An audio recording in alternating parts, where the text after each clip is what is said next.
Yo, what's going on, guys? Crispy Flakes here. Welcome to Extra Crispy. So the 2020 NBA All-Star Game fan vote returns for the second go-around have just been released. We checked out the first ones, and those were definitely a little lackluster, man. I think a lot of people were just a bit confused as some of the vote getters out there and how certain players were in front of others and how there was just guys all together that were left off the top 10 for each position out here, being the front courts and the guard players for the Eastern and Western Conference. So before we get going on this, before we start discussing this, if you can please drop a like and of course subscribe if you're new to the channel, man. Trying to hit 100k subscribers, so your subscription really wouldn't mean a lot to me.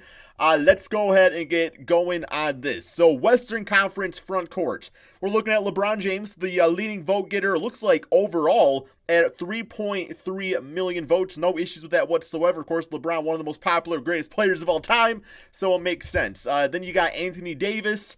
Also, no surprises there. I mean, AD and LeBron been killing it all season. They definitely both deserve to start in the All-Star game. Next up, we got Kawhi Leonard and Paul George of the Clippers. It's kind of crazy, man, how you got like Paul George at 845,000, and there's this big of a difference, man. You go up to 2.2 million for Kawhi Leonard. So once again, no issues with that whatsoever. Next, we got Nikola Yo Kitch actually at number 5, and Yo Kitch, I don't know if it's like the Atkins diet or keto. Maybe this dude just made a New Year's resolution not to eat more sweets or something. I don't know, man. Yo Kitch has dropped a lot of weight, and he's been playing crazy the past few days. He had a 47-point game, just had like a 30-plus point game, and a game-winning shot against the Dallas Mavericks. So yeah, he's number 5 right now, playing out of his mind. Nuggets are playing good basketball. You know, after him, you got Cat. You definitely got your opinions out there if Cat is better than Nikola Yo Kitch. But plain and simple, you know, Yo Kitch right now is on a tear. He was in the MVP voting last season. He seems to be turning things around, so I have no issues with that whatsoever, man. Then you got Cat, number 6, who's not on the greatest team, but he's still putting up his numbers. And that's kind of like the discussion a lot of people like to have is when it comes to All-Star voting and just who makes it, is it about individual performances, or should All-Stars be based off of teams that are doing good and the players that play for those teams? Number 7, you got Kristaps Porzingis. I mean, yeah, the Mavericks have been good, mainly because of Luka, and of course the role players are phenomenal. But Kristaps Porzingis, you know, since returning from injury, his numbers are kind of down. So I look at the guys above him. You got Carmelo Anthony, number 8. That's just a fun pick. Like, Melo has been balling, and I'm so happy for the guy because he was just like outcasted from the NBA, and he's been nice for the Portland Trail Blazers. I mean, he's been scoring the basketball at least. But with the one I don't agree Kristaps being over is Brandon Ingram. Brandon Ingram needs to be higher up on this list. He has improved his game so much, you know, playing for the Pelicans now. And I really think, man, he deserves to make an all-star team this season. He's been that type of player. And then number 10, you have Dwight Howard. Similar circumstance to Carmelo Anthony, was kind of just like a drifter of the NBA. We all thought he fell off, and he's been playing great basketball for the Lakers. Now, does he deserve to make the all-star team? I don't know about that one, but hey, you know, he's not going to make a number 10 anyway, being the front court guys. So it is kind of cool to see him on the list, I suppose. For the guards, we got Luka Doncic and with James Harden. Luka at 3.2 million, James Harden at 2.1 million. Both those guys deserve to start for the team. But then this is where it gets kind of interesting. You got Damian Lillard, the Portland Trail Blazers, not playing great basketball this season. That's not Damian's fault. I would say, you know, with Curry being out and stuff, he definitely is the best point guard out there in the Western Conference, so I would make him the starter. But this is where I would get extremely offended if I was a Russell Westbrook fan. I don't hate Russell Westbrook, but Russell Westbrook, it's like, yeah, his numbers are obviously down from last year because he plays with James Harden. Now he's no longer the number 1 option, but he's below Stephen Curry. Curry not been playing this season, man. Like, he chucked up some threes to start the season, been out with that broken whatever, bro, or twisted, whatever, man, sprained, whatever you want to say. I think it's broken hands, right? But regardless, man, how is Curry getting 500? Like, who's voting for this man? We know all the Warrior bandwagon fans jumped over to the Lakers for this season, so who is, like, low-key voting for Curry? And not even that, but why aren't you guys that are voting for Curry? Because, obviously, you're Warrior fans. Why are you voting for D'Lo? D'Lo's number 9 on this list. Like, I know D'Lo's not played every single game, but still. But you got Russell Westbrook under Steph Curry. That is absolutely crazy. And then Alex Caruso, man, the meme is, I don't know, man. It's like I'm not going to get going about the meme of Alex Caruso. I think a lot, you know, I I feel like the only people that really enjoy that meme right now are just Laker fans. You know, it seems like just Laker fans are the big ones about the Alex Caruso thing, and the rest of us are just kind of like over it. There's plenty of guys out there like Devin Booker, John Morant that don't get enough coverage by like Bleacher Report, or should I say Laker Report, because, you know, Alex Caruso did like a layup or something like that. And then number 7, you got Donovan Mitchell, way too low on this list too. He should be above Caruso, obviously, probably above Westbrook, and then of course above Stephen Curry. Like, Donovan Mitchell definitely deserves to make an All-Star team. So yeah, then you got Devin Booker.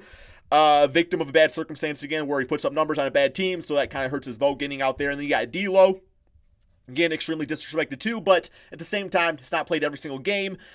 Pretty much same song and dance as Devin Booker. He's just on a bad team right now. Then you got John Morant, who is just, to me, rookie of the year, obviously, man. Like, unless Zion comes back and somehow leads the Pelicans to the playoffs, John Morant, rookie of the year. So you would think maybe the rookie of the year would be a little higher up. But no, man, the Caruso stuff, like, come on, guys. He's not going to make the All-Star team. Like, let's just get that straight. The fan vote don't count for all that much. Except Curry's not going to make it because he's not going to play in it. Give your votes to, like, D'Lo or John Morant or Donovan Mitchell, guys that actually deserve it. I don't know. It just really, it really bugs me. Maybe it should have bugged me all that much, but it does. All right, let's look at the Eastern Conference. Front court, we got Giannis Antetokounmpo, whatever you want to call him, the alphabet, the Greek freak, 3.2 million votes. Yes, he will be a starter for it. Next up, you got Joel Embiid. I'm okay with that. I know for me personally, when I did like my All-Star voting, I had like, man, what was my team? I don't remember who the guards were, but I know like front court. I don't think I had Joel Embiid on it because like his numbers were down, and the 76ers were on like kind of a bit of a losing streak at the time. But yeah, I'm okay with Joel Embiid starting. Like, that's fine. I'm not going to complain about that. You got Pascal Siakam, who, you know, is he going to start for it? You could definitely make a case. He'll definitely be on it. Jimmy Butler. Yo, that beef with TJ Warren was too funny last night, though. Jason Tatum, very well deserving. And then you got Taco Fall being voted on. Haha. Funny stuff, man. Meanwhile, guys like Bam Adebayo, who have been playing, you know, like a most improved player this season, is now under Taco Fall, which is crazy. Gordon Hayward getting voted on. I mean, yeah, if Gordon Hayward, like, never had that major injury this season and was out for so many games, then I would be more okay with him being, like, even higher up on this list, if I'm being honest. Well, obviously over Taco Fall. I don't know if he'd be over, like, Bam or Jason Tatum or guys like that, but no, Gordon Hayward was playing like an all-star for a time being, so that's great. Domantas Sabonis has been carrying the Indiana Pacers, and of course you got Andre Drummond, Andre Drummond low-key is having a great season, just of course the Pistons are not a good team, so number 10 for him. You know, that's fine. That's fine. Let's go to the guards now. You got Trae Young at 1.3 million votes. He'll probably make it. You know, and that's like the discrepancy you see is with guys like Devin Booker and D'Lo. You know, guys getting voted lower because they're on a bad team. I mean, Trae Young, I believe the Atlanta Hawks have the worst, if not second worst record in the entire NBA.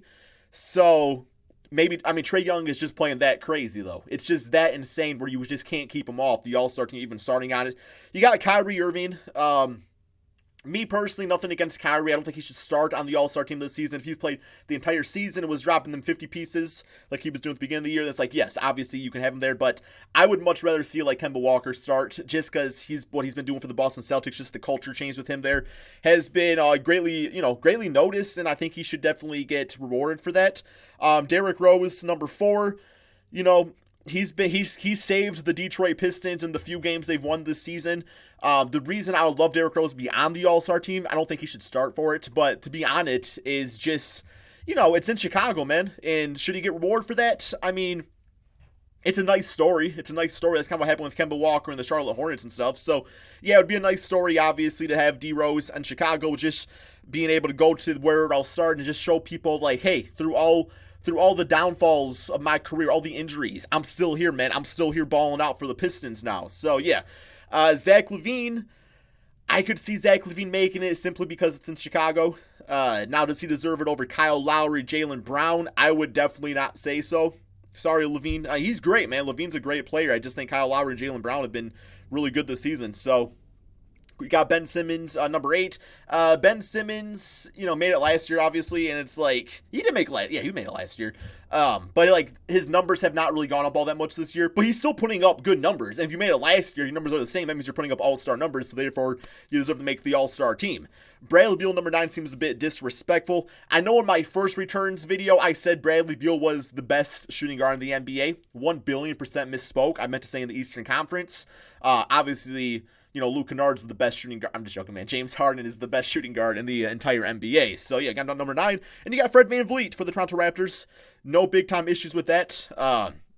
There's probably players that I'm not thinking of that are getting extremely disrespected, not even being in the votes right here. But that's kind of what it is, man. That's kind of how it is when it comes to the NBA, is that it's not so much the best players, it's the fan favorites. It's the guys that we love to watch. So that's why you have Taco Fall and Alex Caruso on here, man. But yeah, give me your thoughts about this in the comment section below. What do you think is right about this? What do you think is wrong? Who do you think needs to be added? Who's getting disrespected? Very curious, guys. Thank you all so much for watching, and peace out.